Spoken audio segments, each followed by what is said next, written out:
Okay, let's start. Okay. Good afternoon, everyone, or good morning if you are in the Middle East or Europe. So welcome to this Quantitative History Webinar series again. So I'm Ziwu Chen, Director of the Hong Kong Institute for Humanities and Social Sciences. So today, in some sense, we're resuming this webinar series with Professor Mohamed Saleh. So Dr. Saleh is an associate professor of economic history at the London School of Economics and Political Science. So he's also a research affiliate in economic history at the Center for Economic Policy Research there. So prior to joining the LSE in 2022, Dr. Saleh was at the Toulouse School of Economics and the Institute for Advanced Study in Toulouse in France. So Professor Saleh obtained his PhD in economics in 2012 from the University of Southern California. And before that, he got his Bachelor's of Science degree in economics from Cairo University in Egypt in 2003. So he's very young, but very well accomplished already. So Dr. Saleh's primary fields of interest lie at the intersection of economic history, political science, and development economics. His research focus is on the economic history of the Middle East and North Africa. His main, there are two main themes of research. The first theme is the economic history of religion, in particular, how fiscal policy impacted the formation of religious groups in the Middle East and North Africa. The second theme is the historical political economy of the Middle East and North Africa. So today, he's going to present his new work, The Glorious Revolution That Wasn't, Rural Elite Conflict and Demand for Democratization. Today we also are very, very pleased to have Professor Max Hao from Peking University. So he's an associate professor of economics at PKU's School of Economics. So he will be the discussant. So Max will have about 10 to 15 minutes to offer a discussion after Professor Saleh gives a presentation for about 1 hour. Of course, when the presentation is done, my new colleague, Dr. Zhang Liu, will take it on to be the moderator, both for the discussion and the Q&A session. So again, the format is just like before, 1 hour of presentation, 15-minute discussion, followed by Q&As from the audience. So, if you have any questions or any clarifying questions or comments, please type them in the Q&A box so that Zhang can take it on from there. So without further ado, let's welcome Professor Saleh. So good morning, and thank you very much, Professor Ziwu Chen, for this introduction. And thank you as well to Xiang Yui and Beth Chen for the organization. So let me share my screen.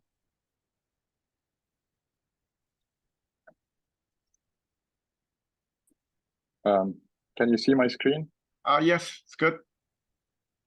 Okay. So I'll keep track of time here. Okay, so Good morning, or good afternoon, or good evening, everyone, depending on where you are. It's a great pleasure to be presenting at the Quantitative History Webinar. So what I will present today is joint work with Alison Hartnett, a political scientist at the University of Southern California. And it's titled The Glorious Revolution That Wasn't: Rural Elite Conflict and Demand for Democratization. So let me start with what motivated us to write this paper. There is an influential thesis in social sciences, in political science, and also in economics that argues that the economic conflict between elites, intra-elite economic conflict, can increase the demand for democratization or power sharing by economically rising elites who are politically marginalized. So essentially, the idea here is the second tier elite that rose in economic power, yet is politically disenfranchised or marginalized, would demand democratization or power sharing with the incumbent elite. There is a vast literature on this topic, not only about the intra-elite conflict, but also about the elite mass, the conflict between the masses and the elite in driving the demands for democratization. In general, this literature theorizes against demands for democratization emerging in agricultural economies. So in particular, like we can think of the early work of Lipset, 1959, for example, in which demand for democratization is driven by economic development. So you need economic development or some sort of industrialization in order to generate demands for democratization. A similar idea you would see in Acemoglu and Robinson. So the industrialization or reaching modern economic growth is key in driving the elites to democratize when they are conflicting with the masses, or to preemptively prevent a revolution by the masses. There is also work by Ansel and Samuels on this, and really if we're thinking about not only the mass elite conflict, but about the intra-elite conflict, then one can think of the very traditional and well-known quotation, very classical, I should say, and well-known quotation by Barrington Moore on no bourgeoisie, no democracy. So if you don't have a second class of elites, that is a bourgeoisie, that is a capitalist industrialist class that is struggling over power with the incumbent elite, which is the aristocracy, you will not get democracy, right? So the industrialization is key in these settings. However, historical intra-elite conflicts in much of the global South, in general, were primarily agrarian conflicts. And this is simply because there was a historical absence of an industrialist class. Industrialization did not happen. Modern economic growth was only reached much later, if at all, in the post-World War II period. So historically, this doesn't mean that there were no conflicts. There were conflicts, but the conflicts were within agrarian settings, within agricultural economies. So this would say that that democratization or demand for democratization cannot happen in the global South. However, this view is actually not precise in our view. Like we can see that there were many democratization attempts that took place even in agrarian economies. And even if they failed for various reasons, they still shed light on the structural demand for democratization. Because what is key here is that there was a meaningful and serious demand for democratization, even if it failed sometimes for exogenous reasons, sometimes the demand and supply, they do not result in democratization in equilibrium. In other situations, they could result actually in democratization in equilibrium, but then they fail for other exogenous reasons. So what we do in this paper is that we examine whether the intra-elite economic conflict in rural settings over factors of production, over land and labor, whether they can lead to meaningful demands for democratization by the second-tier disenfranchised elite. So here I have to be careful in defining democratization. Democratization, we're not thinking of it as a binary outcome, like whether it's a dictatorship or a democracy. Instead, we are defining it as a process by degree, whereby one or more components of democracy may emerge. We can think of it as procedural democracy, and this is the definition that we will be adopting. So it's not necessarily liberal democracy, but this is a different debate, like what is exactly democratization? There is, like, how do you call illiberal democracies, for example, such as like many countries, as you know now, in the last 2 decades that are democracies, but they became increasingly illiberal democracies. So our main argument in this paper is that the rise in the demand for democratization can happen because of the second-tier rural elite. And this is driven by their desire to instigate institutional reforms that would enable them to have a level playing field in access to land and labor. So essentially, it's the conflict, the economic conflict over the access to factors of production that would lead, in our view, the second-tier rural elite to demand democratization with the incumbent elite. So what is the context? We are looking at a failed attempt at democratization that was led primarily by the so-called rural bourgeoisie or rural middle class in pre-colonial Egypt. To fix ideas, between 1805 and 1882, Egypt was part of the Ottoman Empire. It was nevertheless quite autonomous. It was an autonomous Ottoman vassal state. From 1882 to 1923, Egypt fell under British colonization. British colonialism was not direct colonialism, and actually the de jure Egypt remained part of the Ottoman Empire at least until 1914. Then it became British protectorate from 1914 to 22, and then it became nominally independent from 22. The elites that we are talking about are of 2 tiers. There is the top elite, which is called the Ottoman Egyptian landed elite. So this is the big landowners, viceroy, the Ottoman viceroy himself, who became later known as the Caliph, and his family and the top military officers and so on. This landed elite is very well known, very well documented in history, and they controlled the government. They controlled the executive branch of power. What is less known is the second-tier rural elite. And this second-tier rural elite was what we call the rural middle class. It consisted mainly of village chiefs or village headmen, and they controlled the parliament.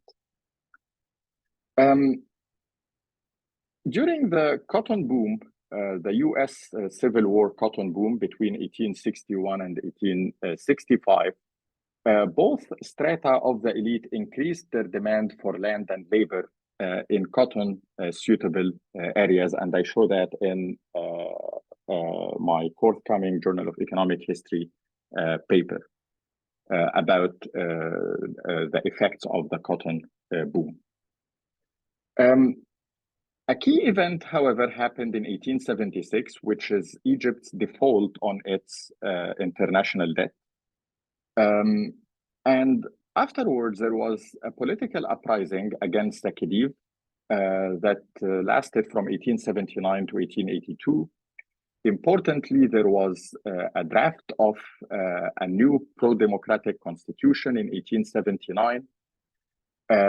Importantly, when we started this project, we thought that this was a purely demand. It was just attempts to democratize, but that this constitution was never came to light. Actually, we realized afterwards when we started digging into the problem is that actually this constitution was ratified in 1882, in May 1882. So it was accepted. It was met in equilibrium. Let's say this demand for democratization, and in particular, this new constitution called for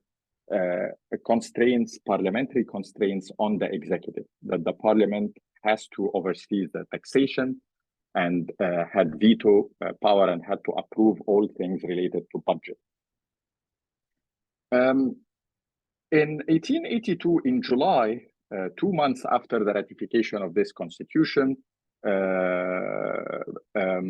and after a few months, I should say, of fighting, the British colonial occupation defeated this uprising.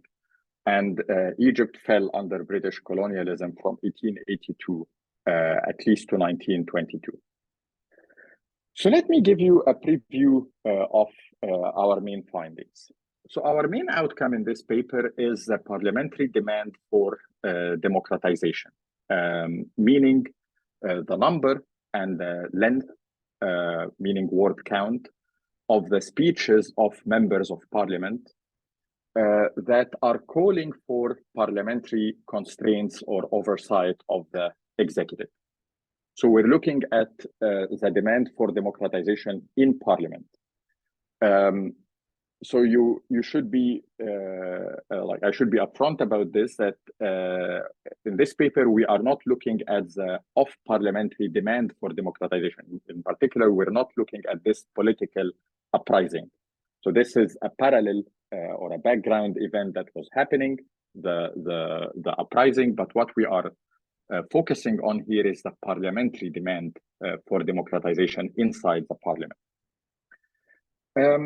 We exploit a difference in differences empirical strategy, which relies on two sources of variation. The first one is the 1876 default, which arguably weakened the first tier of the elite, the khedive, and the landed elite.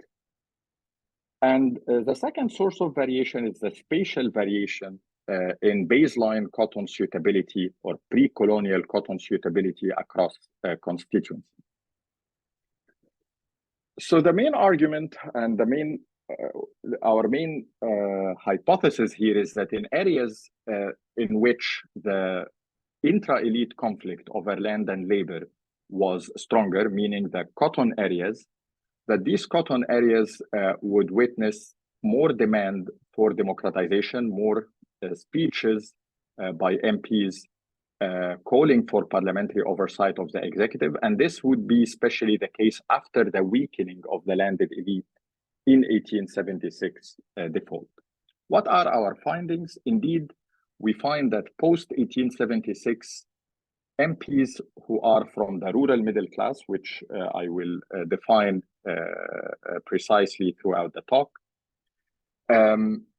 who come from cotton suitable areas defined by pre-colonial cotton suitability, that these MPs became more likely to demand parliamentary oversight of the executive in comparison to rural middle class MPs from less cotton suitable areas.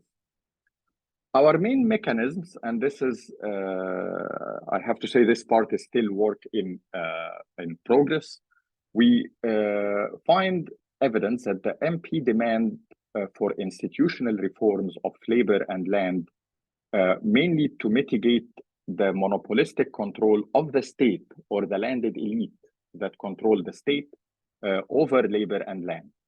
So specifically, the MPs called for less state coercion of labor and for more land privatization. So in a sense, the rural middle class wanted a freer labor and land market because of their competition with the landed elite in cotton production. So why Egypt? There are at least 3 reasons why we think that this Egyptian context is interesting to study. The first reason is that we observe booms in primary exports during the first globalization era from 1850 to World War I that led to the rise of a rural middle class, a second-tier rural elite. So this is somewhat similar to primary export booms and democratization attempts in Latin America during the 19th century. We see some evidence of this in Brazil, for example, in Argentina as well, that these booms in primary exports created or empowered an already existing rural middle class and made it powerful, sufficiently powerful economically in front of the landed elite. The second reason why Egypt is an interesting case is that despite being an authoritarian country throughout much of its or most of its history, Egypt had a very long-standing parliament or representative assembly long before colonization. So it had a parliament dating from 1824.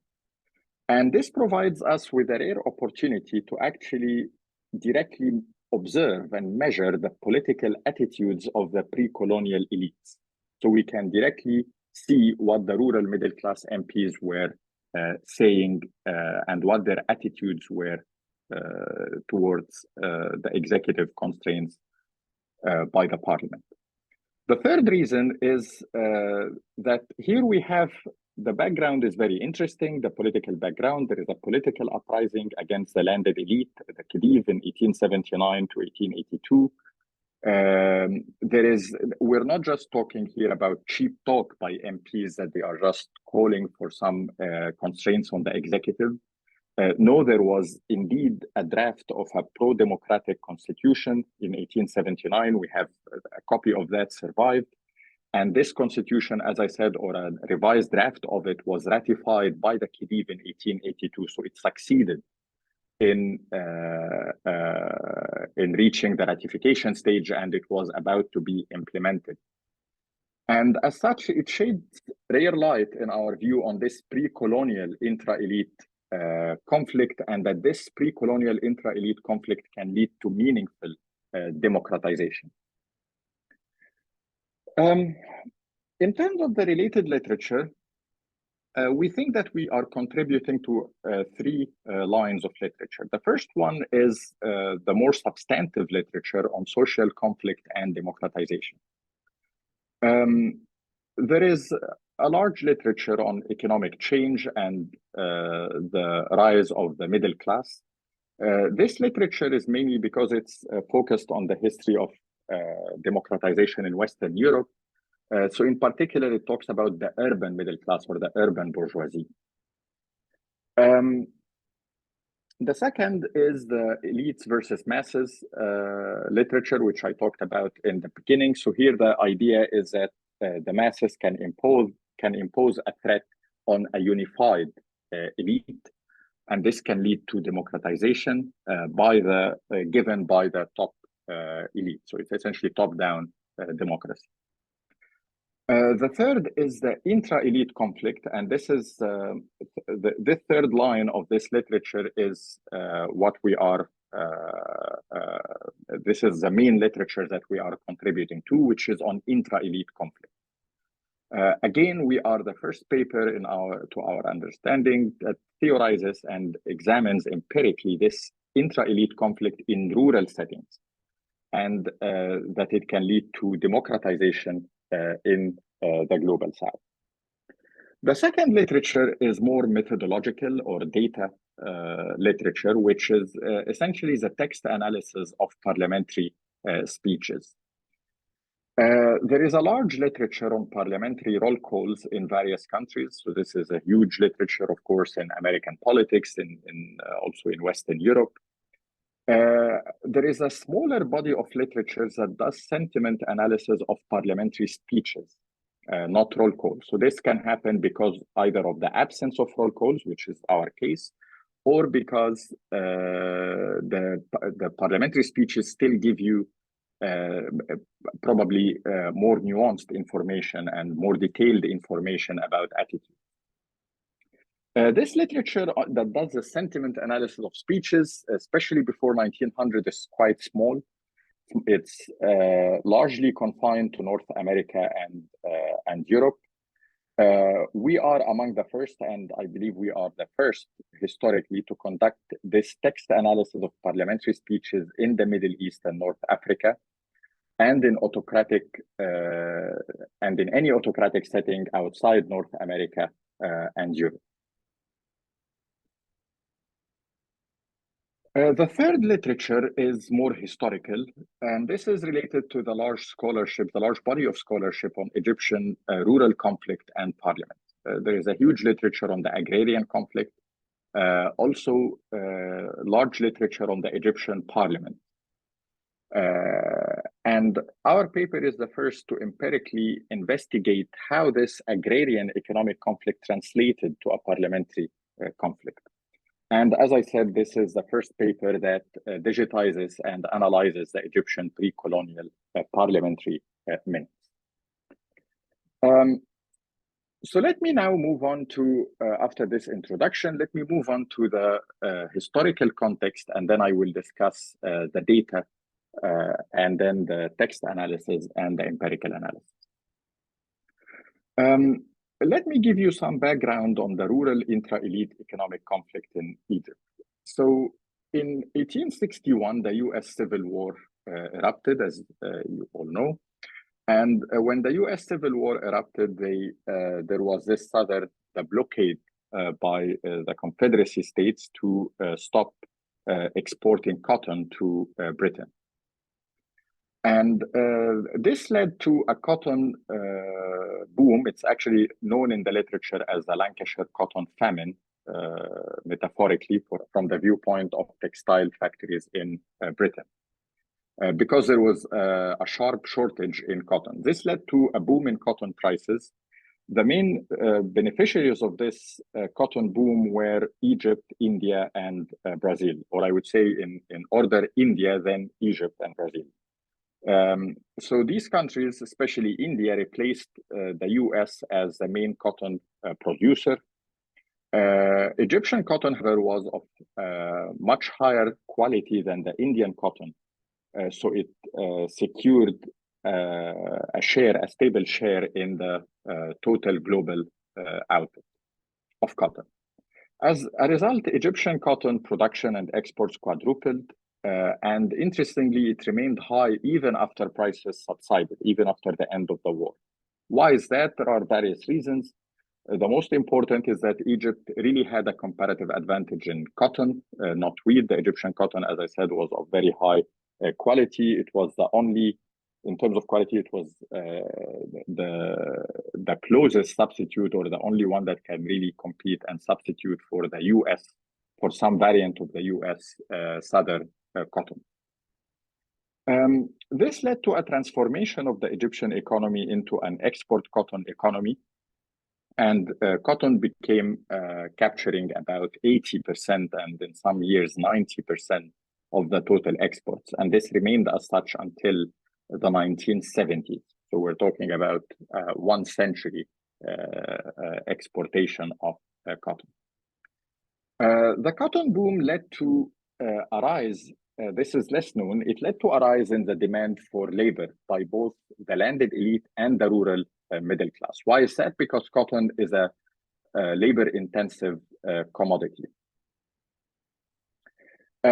So I show that in my other Journal of Economic History paper, in which essentially the main finding there is that the rural middle class relied on importing.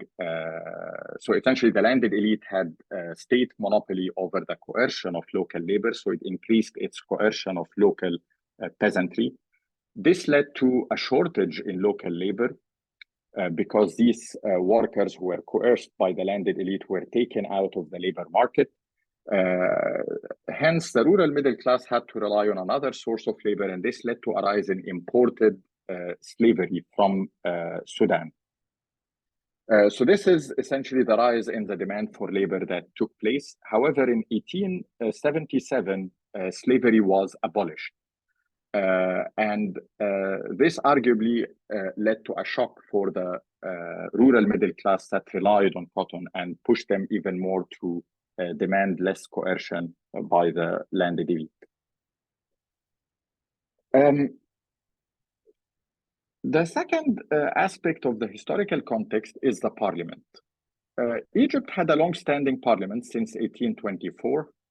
This parliament was, so we have to be careful, it was not a rubber stamp parliament, simply because the Khedive did not need a rubber stamp parliament. Instead, it was created as an administrative body to help the executive in local governance. It was a means to collect information about rural conditions and to really help the government in administering the country.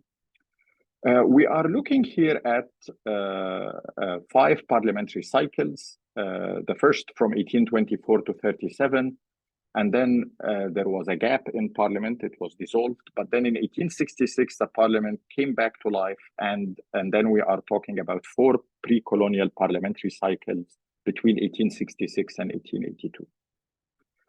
The pre-colonial parliament, interestingly, throughout this period, was dominated by rural middle-class MPs. In particular, it was dominated by village headmen. It was, in fact, created for these folks. The election methodology, the election mechanism, it was not that there was no universal enfranchisement or suffrage of the population. Instead, these MPs were elected by other rural elites in the constituency. For each constituency, the village headman of all village in the constituency would essentially elect by secret balloting the MP that would represent the constituency. And in fact, the idea behind this was that, so of course, this is not really, it's like there was no essentially enfranchisement of the population. In 1866 law that survived, it explicitly says that these village headmen are in their positions to begin. We don't know how they came to their positions, but they are in their positions because probably of public consent in their villages. It's a very questionable assumption, but then they would together they should be able to elect the MP. The other branch of the state was the executive, and this was controlled by the viceroy, who was autonomous. So we're talking about Muhammad Ali Pasha from 1805 to 48, and then his descendants who became called Khedives after 1867. The third episode that we should be aware of is the 1876 default and the political uprising.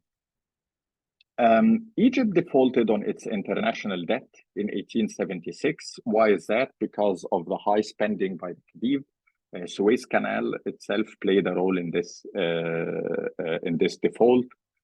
Also, the Khedive was very obsessed by the idea of transforming Egypt very quickly into being part of Europe. So he spent massively on infrastructure. So this led to the default. As a result of this, Britain and France assigned 2 ministers on the Egyptian cabinet. So the finance minister the finance ministry became controlled by a British or a French minister, and so they both served on the Egyptian cabinet. In 1877, the Khedive gave in to British pressure to abolish slavery.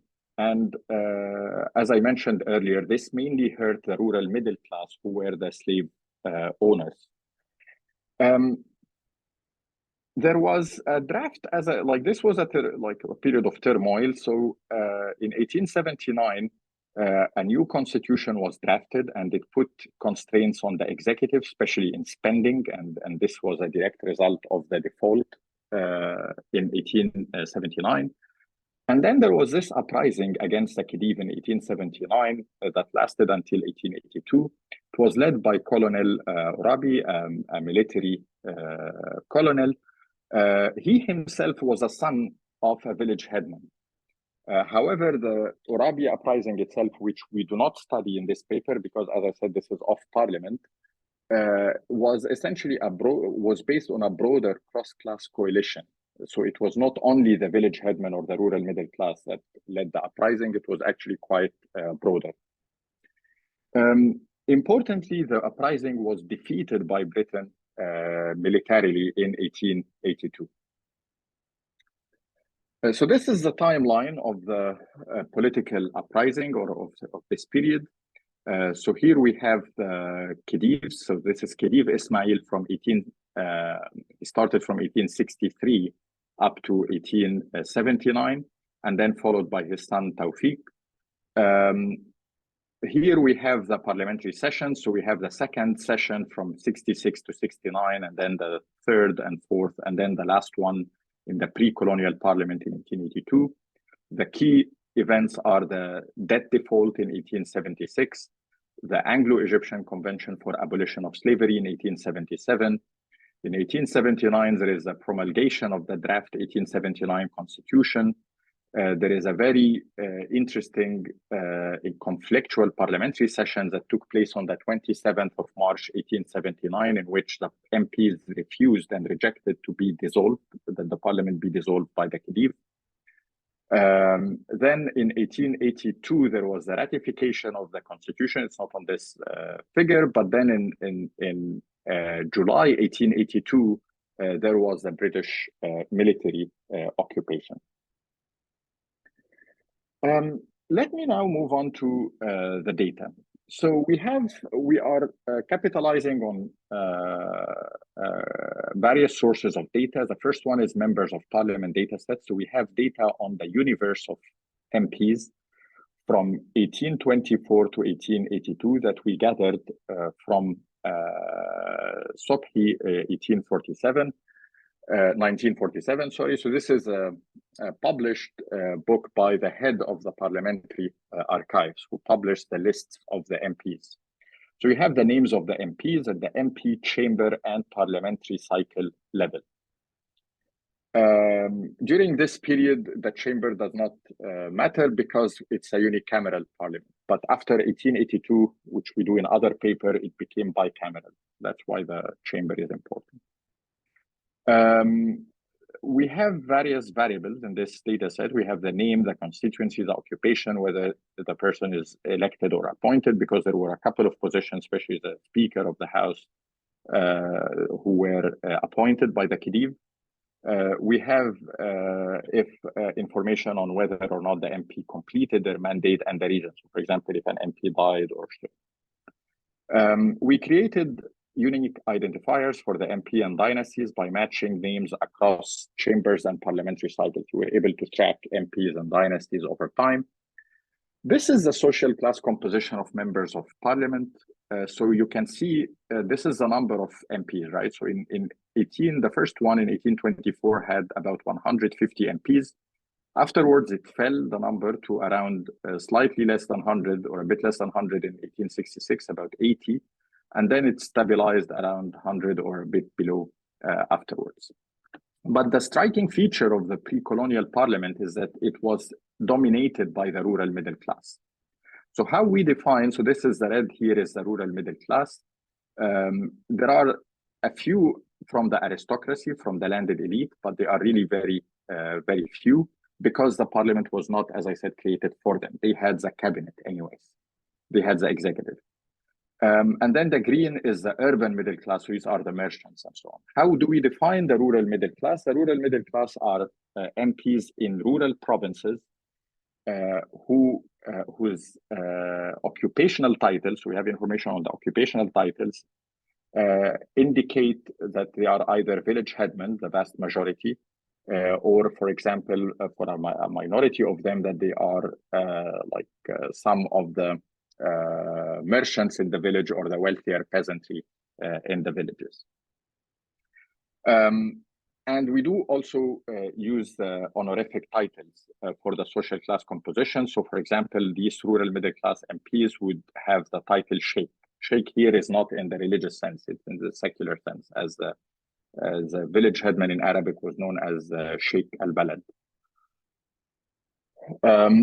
The second source that we are leveraging is the pre-colonial parliamentary minutes in 1866 to 82. So these were published by the National Archives of Egypt from 2001 to 2017. We digitized all 4 volumes, and we assigned issues of discussion to each set of MP speeches as recorded in the original minutes. So which means that essentially we have our unit of analysis or a unit of observation here in these minutes. We digitized it at the speech level. And then for each speech, we assigned what issue they are discussing, right? And this is based on what was recorded in the original minutes. So original minutes had some headings. You would say, for example, now they started talking about issue X or issue Y and so on. However, we elaborated on the description of each issue. So we expanded on this description and we fixed errors in the source in the assignment of issue labels. Sometimes, for example, the MPs would switch to something else, but the heading would not change. So we read the speeches carefully to make sure that we are actually describing the issue that they are talking about. Then when we did this description of issues of discussion, we classified them into 8 general topics of discussion. So what are these topics of discussion? We have here the composition of MP speech counts by parliament and topic. So on the y-axis here, we have the number of MP speeches. We classify them into 8 topics. The first one is talking about the internal parliament organization. Second one is about agriculture and irrigation. Third, land. Fourth, labor. Budget and finances, civil public services, other topics, and then cabinet-parliament relationship, which is the key topic that we will be focusing on in this paper. So the key thing that we see here, first, there is some interesting variations that we don't have good answers to, probably because this last parliament, the third parliament, sorry, was short-lived, so that's why it has fewer speeches. It was dissolved because of this rising conflict. And what we observe here is the rise of the cabinet-parliament relationship. So I want you to focus on this color here. So we see that before the default, before 1876, they mainly talked about agriculture and land, right? These are the predominant topics, and a bit about labor. But afterwards, you start to see this rise in cabinet-parliament relationship discussions, in particular, the constraints on the executive by the parliament, and in particular in the last parliament in 1881. So our main outcomes are demand for democratization, which we measure by the incidence, number, and word count of speeches that fall under cabinet-parliament relationship topic.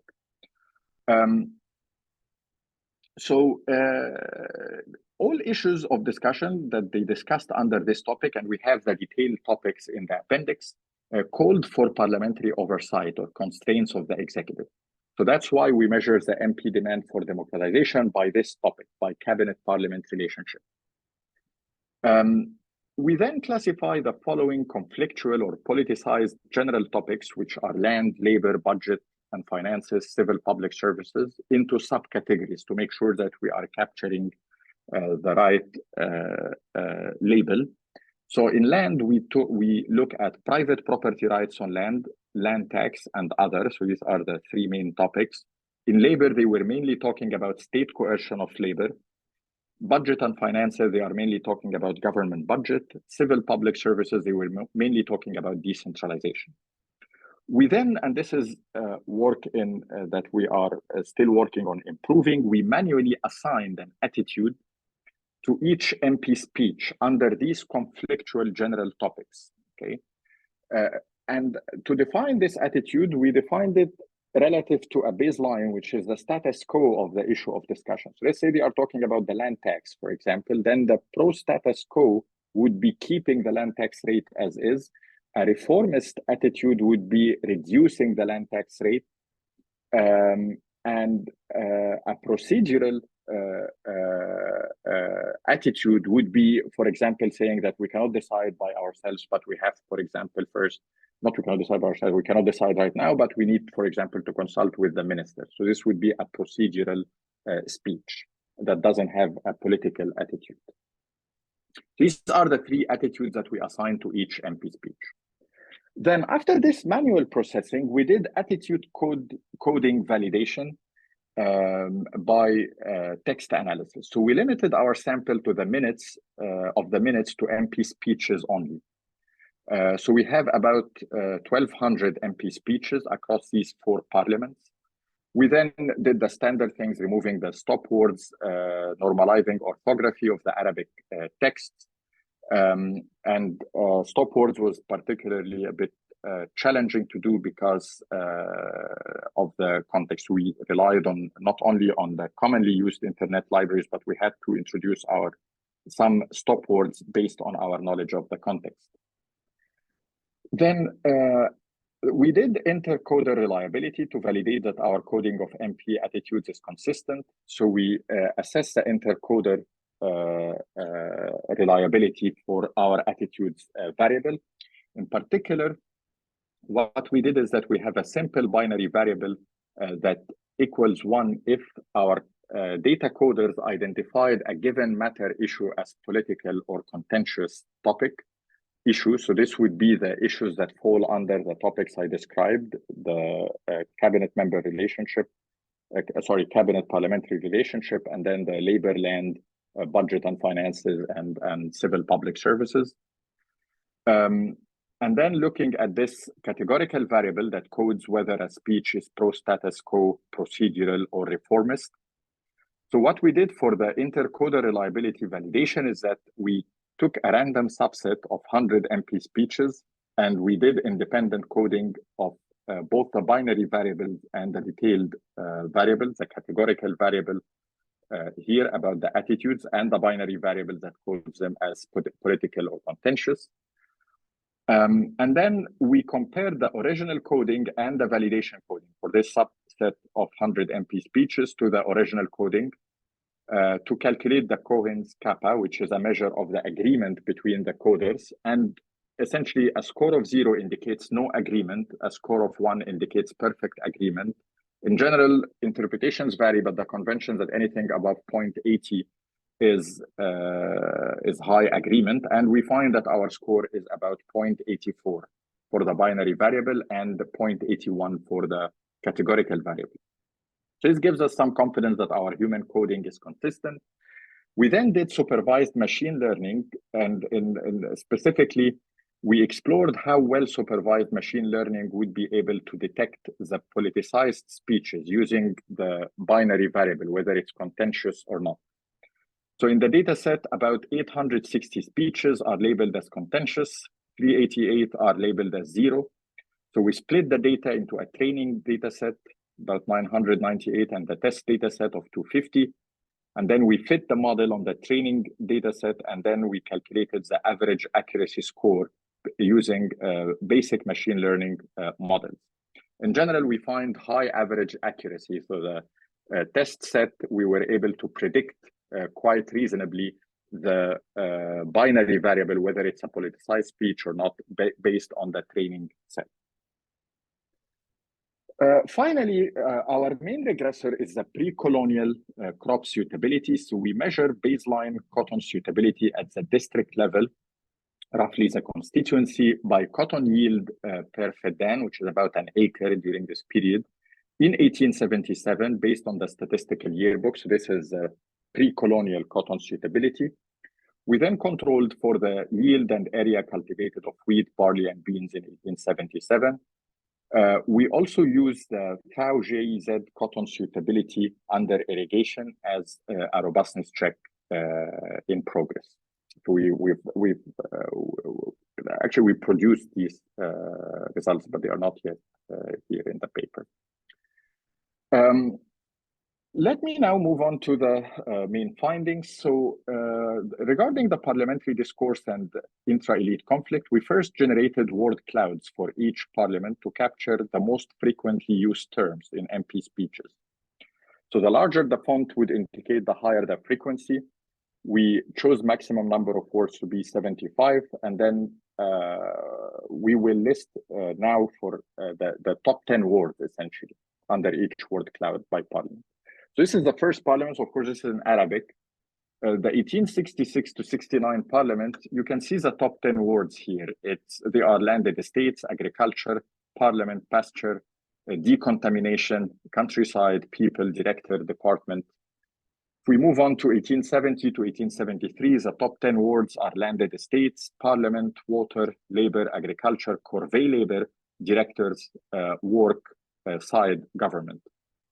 Moving on now to 1876 parliament, the contentious parliament, we see that it has mainly parliament, landed estates, countryside, ministry, issue, interior, which is Ministry of Interior, corvée labor, public works. Moving on to 1881 to 1882, we find that the top words now are becoming more politicized. They are parliament, decree, committee, ministry, issue, law, constitution, report, government, election. So they are, because they were mainly discussing the new constitution and the election procedures. Let's now try to formalize this. So we conduct now a difference in differences strategy, exploiting the variation in this baseline cotton suitability across constituencies, interacted with the post-1876 default period indicator. So our outcome variable is the outcome, the demand for democratization of MP, or demand, depending on the topic, of MPM located in District D in Parliamentary Cycle C. Our main regressor is the interaction of cotton yield per fiddan in District D in 1877. And then the second is an indicator for post-1877, which takes a value of 1 if the cycle is after the 1876 default. This will be for the last 2 parliamentary cycles. Then we have a full set of district fixed effects and parliamentary cycles fixed effects. As controls, we include the interaction of the post-1876 dummy variable with the wheat yield, wheat area, beans yield, beans area, barley yield, and barley area in 1877. We cluster the standard errors at the district level. We are now working actually on increasing the frequency of this analysis. So instead of doing it at the parliamentary cycle, we will be doing it by months. Because we do have the actual dates of each parliamentary session. So this is the main result on the number of speeches on parliamentary oversight per MP. So if we compare low cotton to high cotton areas, we see that before the 1876 default, there is virtually no demand at all for democratization. The parliamentary oversight speeches are virtually zero. But then after 1876, we start to see this deviation between high cotton suitability constituencies and low cotton suitability constituencies. So this is the main diff and diff figure. We do the analysis also by looking at the speech length and by the proportion of MPs who talk about parliamentary oversight. The regression results for the parliamentary demand for democratization are in this table. So we see here the cotton times post-1876 interaction, and looking at as outcome variables, if equals 1 and indicator equals 1 if MP gave a speech on democratization, meaning on this cabinet-parliament relationship, number of speeches or length of speeches. We do find a positive and statistically significant at the 10% level effect of the cotton suitability and default, which means that, so to interpret this, the incidence and the number of speeches and length of speeches given by MPs, rural middle class MPs from cotton constituencies increased after 1876 default more than in comparison to MPs from lower cotton suitability constituencies. I have to mention here that we're limiting the analysis to rural middle class MPs. So remember, there were some MPs from a few, but from the aristocracy, from the urban middle, so we removed these. So these are only the rural middle class MPs that we are looking at. So it's written right here. And as I said, to improve the precision of these estimates, what we are working on now is to exploit the fact that we observe these dates, right? So we can do it instead of having this coarse timing that by cycle, essentially for the post-1876, we can actually measure it by month and even by day if we want to, which might be a bit of a stretch. Then we examine the mechanism. So of course, like to be very upfront and honest about this, there is one issue that we are dealing with now, which is essentially that when we talk about the 1876 default, there is the issue of the 1877 abolition of slavery, right? So are we capturing the effect of the default or the effect of the abolition of slavery that might have pushed rural middle class MPs to demand more democratization now that they have lost access to their slave holdings? To be upfront, we cannot at this point disentangle the two. So what we are capturing is probably a bundle of both, right? So a bundle of the 1876 default and the abolition. Historically, one can argue that the abolition itself happened because of the default, right? So it's because the Khedive was weakened vis-a-vis Britain that he had to give in and abolish slavery. So 1876 default is really the defining moment. It is the key event in a sense. But we fully agree, and we even argue that the abolition of slavery might have played a role as a mechanism in driving these MPs to demand democratization. So this is essentially our first attempt at looking at mechanisms. So here we're looking at the other topics, the other contentious topics. So land and labor in this table.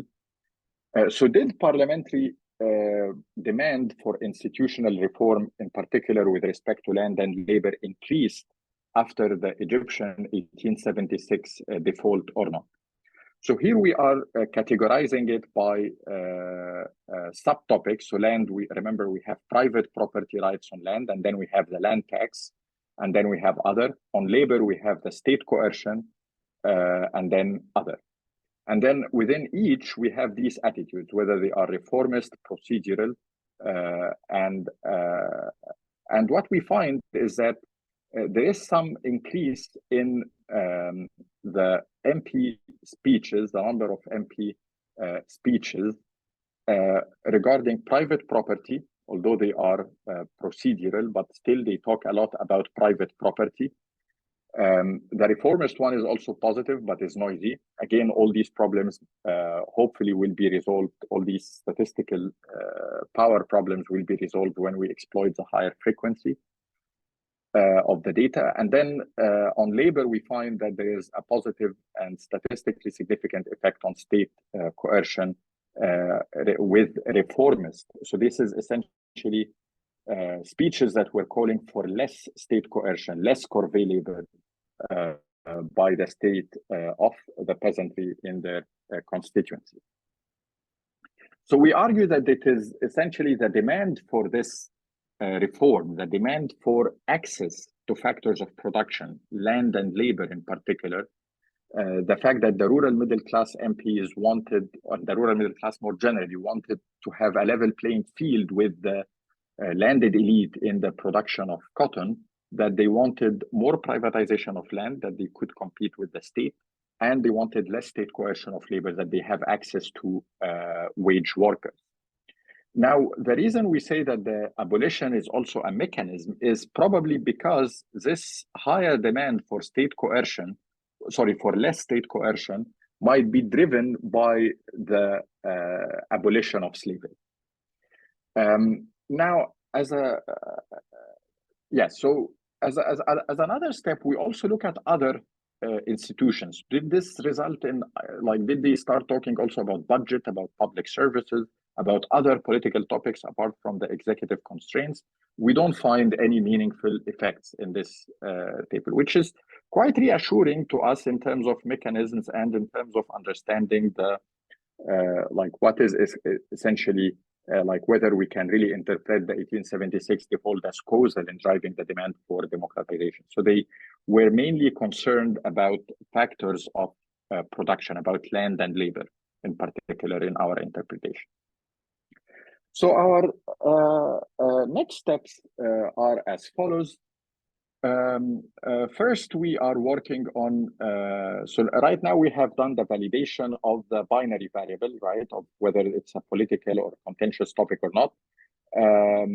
So now we want to do validation of the topic label also, like these 8 general topics using machine learning, again, having a test and training data set. Using machine learning. Then we want to replicate our regression results using supervised machine learning, so to see the trajectory of these speeches over time across areas with higher cotton suitability versus areas that had lower cotton suitability. Then in terms of mechanism, we want to provide direct evidence that rural middle-class MPs from areas with more state coercion of labor within cotton areas, those that come from more state coercion of labor areas or larger share of land held by the landed elite, are they more likely to demand democratization, and are they more likely to instigate labor and land institutions or reforms that would give them access to these factors of production? These are the 3 things we are working on. So I think probably on time. So to conclude, our main conclusion so far is that the rise in the rural intra-elite economic conflict over land and labor can lead to meaningful demands for political power sharing, or what we can call partial procedural democracy in terms of the constraints on the executive. So coming back to our title, that's why we call it the glorious revolution that wasn't, right? Because the glorious revolution in terms of outcome resulted in this executive constraints by the parliament. And we think that in this situation, there is indeed partial procedural democracy. It's not extension of the franchise, as most of the literature on conflict and democratization defines democracy to be about. So we're not talking about enfranchisement here. We are talking about procedural democracy in terms of constraints by the parliament that is controlled by the 2nd tier of the elite on the executive, which is controlled by the 1st tier of the elite. One very important disclaimer, we are not claiming that the 2nd tier elite is ideologically pro-democratic or progressive in any way. At the end of the day, as I was talking about throughout the talk, they were slave owners, for example, during the US Civil War. But we think that this is not very relevant to understanding the historical process of democratization, even in Western democracies. So in our view, it doesn't, the key thing is not that the elites were ideologically democratic or progressive. The key thing, nevertheless, is the conflict, whether the materialistic conflict between these elites led to a meaningful demand for democratization or not. So I stop here. I think this sums up all what I wanted to say, and I thank you very much for your attention. Thank you. Okay, thank you very much, Dr. Saleh. I have to say this is a very impressive paper, and now we are just inviting Max to be a discussion and probably go through some questions with you. So Max, here you go. Okay.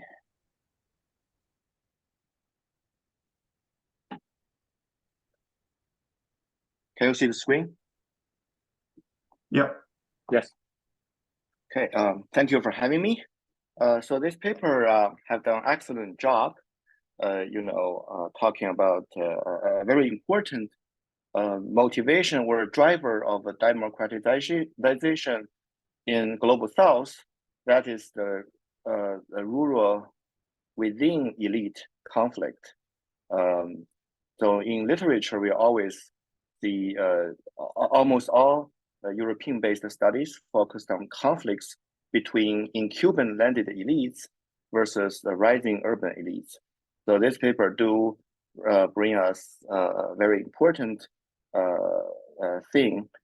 The second thing that is very impressive about this paper is that the paper used text analysis and machine learning skill to deal with data.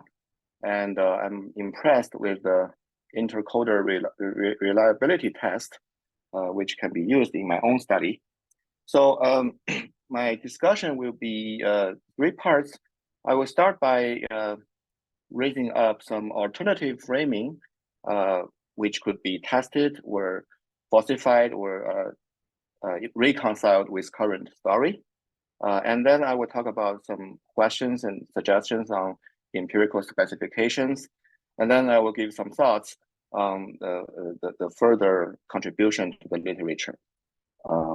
So this paper is very, your earlier paper, I read about it, have many things in common with this paper, very related. So I just want to, show us the main finding of that paper. The paper showed that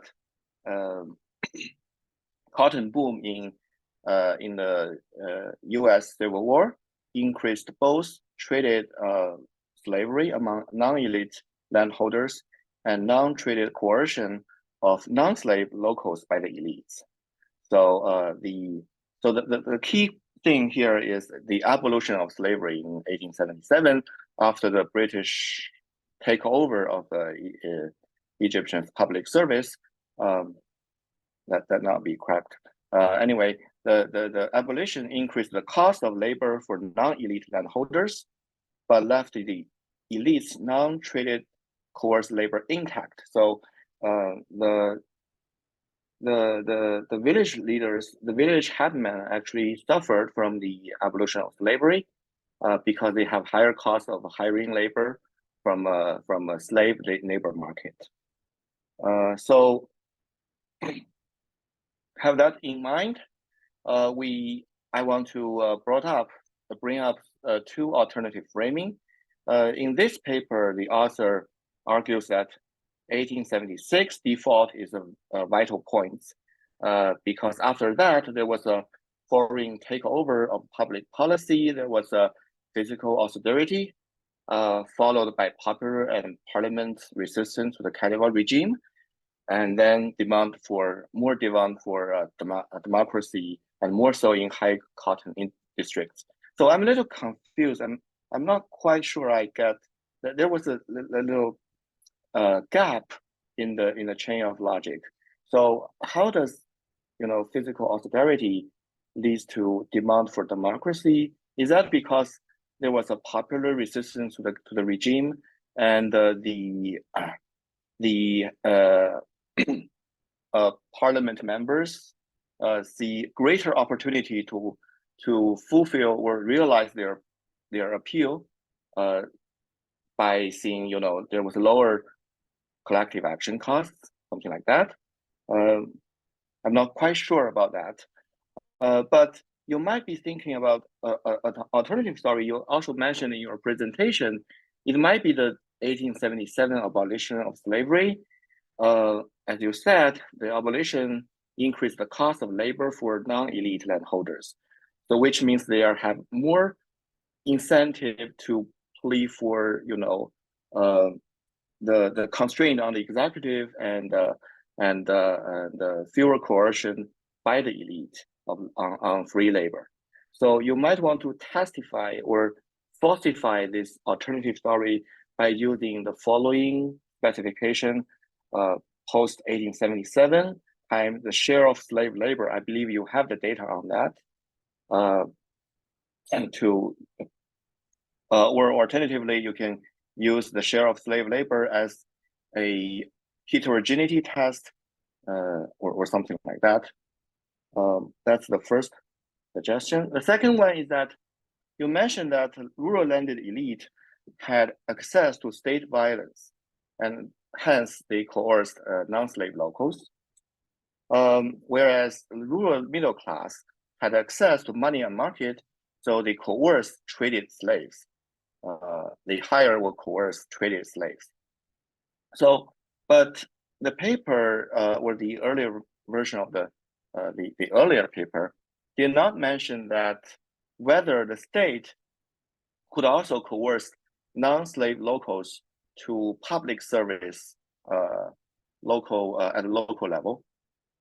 For example, some irrigation projects, canal maintenance, something like that. Could the state also coerce non-slave locals to other purposes?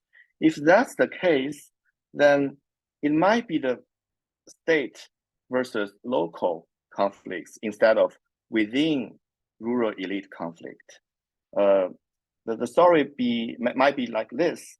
After the default, the state had to cut monetized public expenditure, the public expenditure in money. They have to cut that and relied more on coerced labor, free labor, on public service, on local public projects.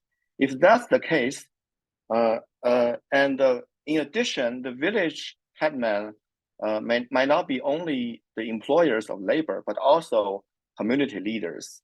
And they try to put constraints on state executive over labor issue to voice for their own local community. So that if that's the case, then you might want to, falsify the story by using you do have data on MP speeches on local center relationship, right?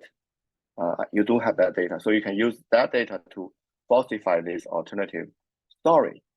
So about the empirics, let me first address some minor issues, technical issues on the specification. The first one is that why do we use yearly data, year by year data instead of cycle data? In this version, you use cycle data. You have 4 cycles of parliaments, but ideally you can use yearly data. Secondly, in this specification, you did not control for MP fixed effects, the member of parliament's fixed effect, the individual fixed effect.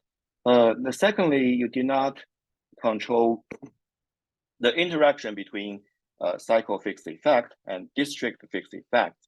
You might want to do some robustness on that. And secondly, I have second thoughts. I have some thoughts about using cotton suitability as treatment variable when you use parliamentary demand for democratization, the number of speech, the length of speech as a dependent variable, because there might be some omitted variable. Say greater cotton suitability is also correlated with more tax submission, which means more cities reserved for this cotton suitable area, or greater voice, or they have more chance to speak, and greater time limit, higher time limits in their in their speech in a parliament. If that's the case, then the main result would be driven by the higher representation in the parliaments by the cotton suitable areas, not the social conflicts story. So one suggestion is that you might want to use some treatment that is more directly related to labor competition. Say the number of irrigation, the number of canals, the number of dikes. The large landowners might use to coerce labor on those projects, and having more facilities like that would be correlated with higher labor competition, and then you should see more social conflicts happening in those areas after 76, or at least you can use this variable for heterogeneity tests. And finally, let me bring some thoughts on the contribution to the literature. So broadly, in my mind, what is driving democratization? That is the mismatch between the rising elites' econ power and political power, or in in terms of Acemoglu and Johnson paper, they use ex post power and de jure power. So they have the mismatch would lead to higher demand for democracy by the rising elites, who will campaign for collective actions, and then there will be the rise of democracy, or there will be in some cases, bloody revolution. So in Europe, we see many research on that. We have Atlantic trade contributing to rising merchants and rising parliamentary power by Acemoglu, Johnson, Robinson paper. I don't think you refer to that. And secondly, there was a whole bunch of paper on the impact of industrialization on enlarged suffrage. But in Global South, this paper actually tells a similar story, but in different contexts. The globalization gave rise to rising rural middle class, which will wage parliamentary actions against the incumbents, and then, but sadly, there was a failure of democratization because there will be colonist intervention in case of Egypt, or the rulers, the ruling elites will strengthen oligopoly, such as in Brazil and Argentina, and in the end, there will be even more inequality and in terms of political and economic power. So there might be implications on. So I'm not sure about this, but there might be some link between, the earlier endeavor of democratization and the following strengthened oligopoly, and then there will be no room for democratization within the parliamentary system, and then there will be populist revolutions, such as what happened in Egypt in 1950s and in Argentina 1970s. So there might be some implications for later political development. So this paper not only contribute to, the rise of democracy, but also contribute to the failure of democracy and the rise of a revolution in the Global South. That might be an additional contribution to the literature. I will end up here. Sorry for any errors and misunderstanding.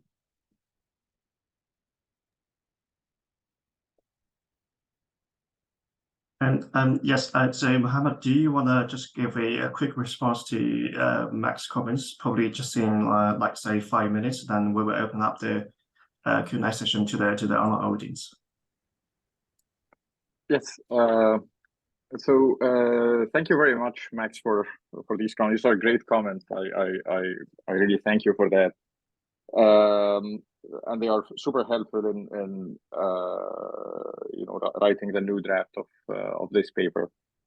So let me try to address some of the questions you asked. I think there are in terms of the framing issue that you raised. I think the point about lower collective action, like what is essentially driving the mechanism or the linkage between the 1876 default and the rise in demand for democratization. So logically, the way we're thinking about it is that it increases the probability, the perceived probability, or their beliefs about winning the conflict. And this is because the default weakened their opponent. It weakened the Khedive, it weakened the landed elite. So the historical literature is clear on that this was a very weak point for the Khedive, and he had to make certain concessions, of course, as what happens in any default even in contemporary worlds. So that's, I think, I don't think it affected the collective action per se. It just affected their perception, their beliefs about winning. In terms of the slave labor issue and the abolition, So this is this is something we have been thinking about deeply. So the main issue here, the main problem is that the timing of the two interventions, let's say the 1876 default and the 1877 abolition, they are very close to each other, right? Of course, one thing we may exploit is the fact that in 1877, it was the abolition de jure, but it took some time for it to be enforced. And I show in my other papers that, for example, up to 1882, we still see relatively high levels that the emancipated slave population did not leave. At least that's what we know from the data in 1882. We can, and we did actually run the regression using slave labor share, and it will capture essentially the effect of cotton. Cotton is the one of the main drivers of the effect on demand for democratization is the abolition of slavery, right? So we agree on this. I think that the issue here is how to disentangle this from the default, and whether it's whether we can do this disentangling. So one idea would be to look at the fine-grained timing, because there is still 1 year gap. This is one thing we can do and we will do. The second thing is to look deeply about what we mean by slave labor in this period, again, about the enforcement of the law, of the abolition law, because for sure it took some time for slaves to be emancipated. You raised other great points about the public projects, for example, using the slave population in public projects. That was indeed the case. They used slaves for public projects, corvée labor. But they also used it for private states, right? For private large states. And then the MPs are complaining about both, right? About the usage of corvée labor. What we put together as corvée labor is about usage of corvée labor in both. The state versus local, this is a great idea. We should do that, and we could do that in a sense. One interpretation of the decentralization. So the village headmen, the rural middle class MPs were always, demanding that the local should have more power, that the registers, for example, should be kept in villages, not to go to the center, and they should have more power and more discretion in deciding on the taxation and so on. So there was indeed a conflict there. But I don't think we do find any effect that it varied after 1876 or by cotton suitability, right? So this seems to be a more universal demand by all village headmen everywhere. Yearly data, yes, for sure. We want to use yearly data, even monthly data. We're thinking about that. It's the reason we didn't do that yet is that it's like we had the information on dates, but it took us time to code it and then to redo everything to aggregate it at the date level. MP fixed effects, the issue there will be, yes, we have to think about that. Of course, there are new MPs who come in so the variation within MP may not capture what we want. However, I agree that it should be at least a robustness check, right? But the issue is that once we shut off the MP variation, then we're going to be constrained to the variation within surviving MPs who served more than once, and there is a lot of turnover, right? MPs die, and so this will be an issue. District and cycle fixed effects, this we can do once we have the more fine-grained data. Like if we have the fine-grained yearly data, then we will do the district by cycle fixed effects. Regarding whether the cotton suitability would lead to more taxes and hence more MPs, this one I can say I can rule out, because the 1866 law assigned one MP for each constituency, so it was very clear on that. So it roughly, the number of MPs roughly translates to the number of constituencies, like the number of districts, which is the same level at which we observe the cotton suitability. Other measures of direct measures of the competition over labor, like dikes and canals, so this will also be correlated with cotton suitability, right? Because cotton suitability required irrigation, and the irrigation required building summer irrigation canals. We can do that. but then we have to think again about the endogeneity, right? Because many of these dikes and canals happened because of the cotton boom, but it's certainly something we can think about. Finally, your point about situating our paper within the literature, this is a great point. Thank you very much for this. Actually, we fully agree that we agree with the general literature that there is a process of rising power essentially for the second tier elite that would lead to democratization. I think where we deviate is the context certainly, but also the fact that we don't have really modern economic growth more generally or modern industrialization more generally. It's not that Egypt during this period was transformed in any meaningful way. It is just for a segment of the population, which is the rural middle class, they made more gains than others. Of course, we can argue probably the same thing about merchants in Europe, but this is not what they are saying, right? They are saying it was general economic growth during this period that led to this. But in Egypt, there was not yet an economic growth. Now, the failure of democratization, that's a very key point. And actually, in a follow-up project, we're working on the populist revolt in 1952. And indeed, our story now is converging to the idea that there is a narrow path actually to democratization. And this happens when both opponents do not have full power, right? So they cannot erase the other, they cannot eradicate the other completely. So when there is some reasonable balance of power between the two, then they can democratize. And that's what happened in 1882, before the colonization, because they could not eradicate the landed elite. However, the colonialism shifted the power back to the landed elite completely. It kind of disenfranchised largely the rural middle class. And then in our interpretation of the 1952 revolt, it was actually the retaliation by the rural middle class that they managed to get back to power, but this time they managed to eradicate completely the landed elite. They disenfranchised it completely, and they established a dictatorship, which is the dictatorship that we have until today, essentially. So this is so that's our interpretation, that it's a rural middle class dictatorship. But thank you very much for this. That's okay. So thank you both. Thank you, Max. And we do have a long list of questions. Thank you very much. I'm looking forward to another paper. And I'll send you an email about including a longer version of the discussion. Okay. Yeah, we'll probably put you both for another discussion afterwards. So for the time being, I would just pick two questions that are related together, and for the other question, I can probably send you an email afterwards, containing them all.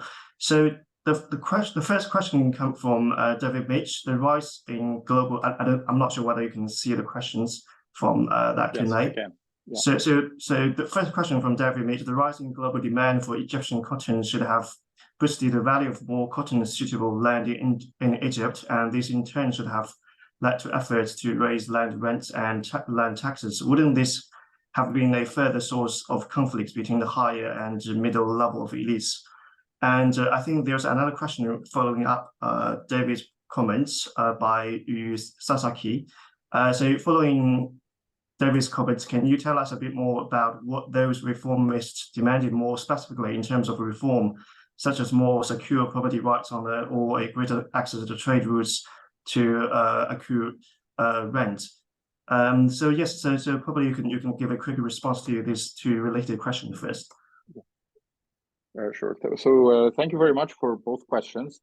On the first question, yes, this is great. Actually, we break down the land general topic into the private property rights on land and land taxes, right? My prior was exactly as what is mentioned there, that the land taxes would result in some conflict. We did not detect any effect so far. I think the reason is that part of the conflict actually over land taxes had to do with decentralization, right? So it's an issue of how we think about this, how we categorize speeches. So essentially, the main conflict was that the rural middle class the village headman wanted that they have discretion in imposing and deciding on the tax rate. So that was the conflictual thing. They were not really talking about lowering taxation, but they were mainly talking about controlling taxation. But this nuanced interpretation, we can, like, this is something we try to do is looking at decentralization. So far, we didn't find evidence that it increased more in cotton areas. So it seems to be there is certainly an increase in demand for this, but it seemed to be across the board. On the follow-up comment, the reformists demanded specifically, so this is, so we have the detailed, not the general topics of discussion, but we actually have the specific issue of discussion. So this is a very detailed, fine-grained categorization in which we know exactly what they are talking about in each subset of speeches. Reform would mean that they would, for example, for private property rights, that they would want more privatization. In the sense that they would want that they gain, yes, secure property rights, so something called the Muqabala law, which was a law that allowed landowners or landholders during this period to pay 15 years tax in advance and then get full private property rights. And it was because of the default that this was introduced. And what they did there is that they asked for this kind of, they wanted that the government keeps its promise and gives them this muqabala or the secure property rights once they had paid the tax. And the state was kind of reluctant to do it, although they promised. On blocking franchise, this we do not find actually this. So in 1882 law, we have qualitative evidence that the constitution that was actually ratified increased the franchise slightly. We do not claim, we do not make a big interpretation of this. We don't push it that far because we are focusing more on the procedural aspect, which I think is the key one. But they did, but at least they did not block the franchise. Thank you. So for the time being, I would just stop our Q&A session, and I will make sure all the questions will be sent to Professor Saleh afterwards. So for now, do you have any comments you wanna make before we end the session? Yeah, we're already behind the schedule. So, well, thank you very much, Professor Saleh, and also thanks to Max and and everyone who is still with us in the webinar. Thank you. Okay, so yeah, so then thank you very much for this. End of our session. And yes, Mohamed, do you want to say something before just no, just thank you very much to everyone. Thanks to you, and thanks to Professor Chen and to Beth, and thank you to everyone, and to Max. Max made great comments. I really appreciated it. And the questions are great. I hope we had more time, but I'll certainly benefit from these questions. So thanks a lot. This was great. Yeah. Okay. Thank you. See you. Bye, everyone. Okay, so thanks everybody for joining us today, and we will probably see you from our next series. Thanks everybody, and thank you, Professor, for giving us a talk today.